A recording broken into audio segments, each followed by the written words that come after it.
Dans une période de crise, il y a toujours une concentration des pouvoirs. Quelqu'un ou quelques-uns doivent décider. Ce lieu, c'est le Conseil européen. 1,5 million de migrants arrivant, mettons en Allemagne, dans l'espace Schengen. Est-ce que c'est une question pour le ministre, M. de Maizière? Mais non. C'est une question pour Mme Merkel. C'est elle qui perdra ou gagnera les élections sur la décision qu'elle a prise. Et donc c'est une responsabilité très personnelle. On engage son pays. The Council is the place where compromise happens and where we adjust our own positions to those of other countries. It is really a democratic body. Voters in Europe constantly renew the composition of the European Council, which makes this work so fascinating for all of us. Aujourd'hui, les réunions des présidents et premiers ministres européens, ce qu'on appelle le Conseil européen, occupent une place centrale dans la prise de décision en Europe. Au début, ce n'était pas du tout prévu comme ça.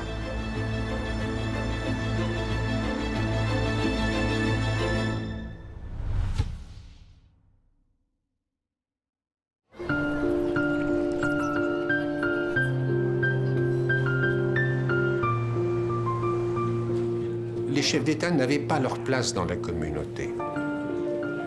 La communauté européenne avait été conçue comme un système de partage du pouvoir à tous les niveaux. Et donc il y a eu une forte réticence du système à accepter ce qui serait apparu comme le collectif du leadership. En plus, la personnalité du général de Gaulle faisait peur. Et la plupart des autres gouvernements préféraient ne pas avoir affaire directement à lui. On a pris l'habitude d'avoir 1 ou 2 sommets par an dans différentes capitales, d'ailleurs, des pays d'Europe.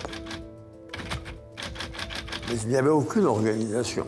Et quand j'ai été élu moi-même, c'est-à-dire en 1974, j'ai trouvé qu'il fallait consolider ce système. C'était dans le salon de l'Élysée. Helmut était assis à côté de moi. Et je lui ai dit, on devrait organiser quand même quelque chose d'un peu plus régulier, plus ça. Il m'a dit, mais je suis tout à fait d'accord. Puis j'en ai parlé au Premier ministre belge, et il m'a dit, non, c'est une très bonne idée. Les Anglais étaient moins enthousiastes, n'est-ce pas? Mais tout s'est terminé par un coup d'État de Giscard, puisqu'en séance à Paris, lors du dernier sommet, qui a été le premier Conseil européen, il avait été décidé qu'on ne donnerait pas de nom à ces réunions de chefs d'État et de gouvernement, et Giscard est sorti en conférence de presse en disant « Nous avons assisté au dernier sommet européen et nous avons participé au premier Conseil européen. Les sommets sont morts, vive le Conseil européen. » Donc là, il y a vraiment une institutionnalisation qui commence. Et à partir de ce moment-là, le traveling circus, le carrousel européen pouvait commencer. Les réunions à travers toute l'Europe, dans un château une fois, une forteresse une autre fois, parce que chaque hôte voulait montrer l'Europe comme elle était belle. Et ça a duré des décennies. Les chefs d'État et de gouvernement se promenaient, c'était assez festif. Die Chefs haben es gemocht, zu reisen auf diese Weise, sich zu sehen, Land und Leute kennenzulernen. Und man konnte auch ungezwungener vorgehen letztlich.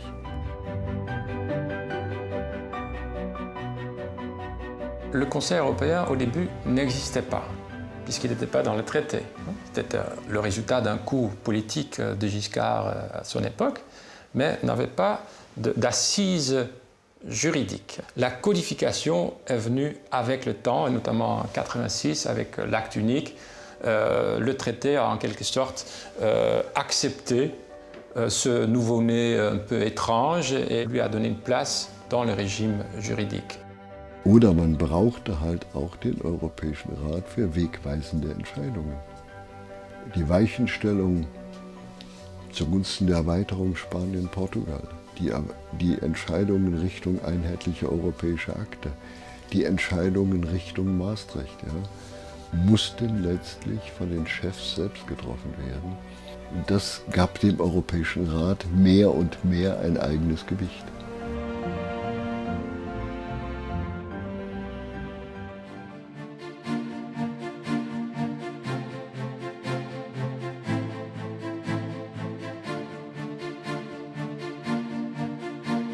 On pourrait comparer le Conseil européen à une centrale électrique. Avec une réunion, les avions qui arrivent, la vitesse, etc., les chefs d'État et les gouvernements, il y a une énergie massive, presque folle à ce moment-là. Mais le risque, c'est que ça s'évapore comme ça. Et là, le président du Conseil européen a un rôle vital pour que l'énergie d'un sommet soit transformée en action à travers toute l'Europe.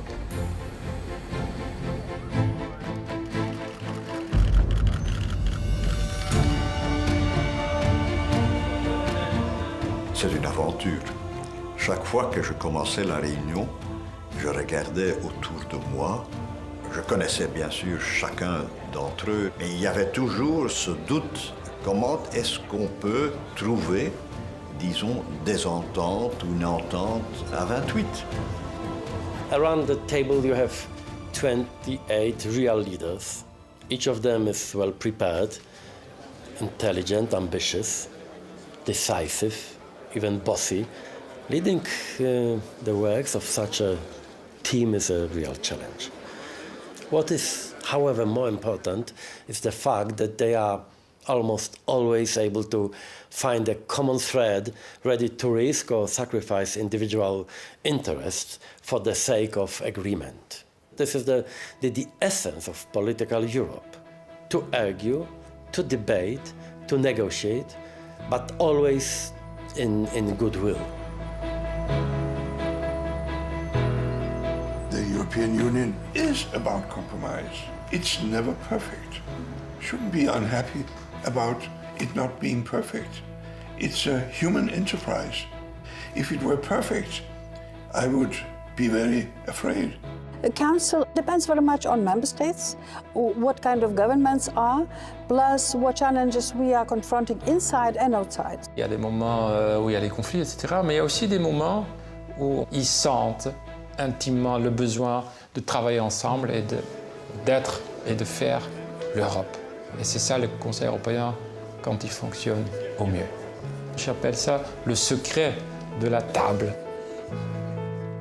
It's when they forget for a moment this basic condition that we are France, we are Germany, that things happen. For a moment, like when unification happened. I think it's fantastic. It's a fairy tale in a way. Un moment émouvant a été la remise du prix Nobel de la paix à l'Union européenne. Pratiquement tous les chefs d'État et de gouvernement étaient là. J'ai parlé de notre histoire de guerre de l'Europe. J'ai parlé de mon père qui a failli être exécuté en mai 1940. J'ai parlé en fait du vécu de notre histoire, pas uniquement de l'histoire institutionnelle de l'Union européenne. Je crois que tout le monde est sorti de la réunion avec ce grand souffle en soi, disons, on participe à une grande œuvre.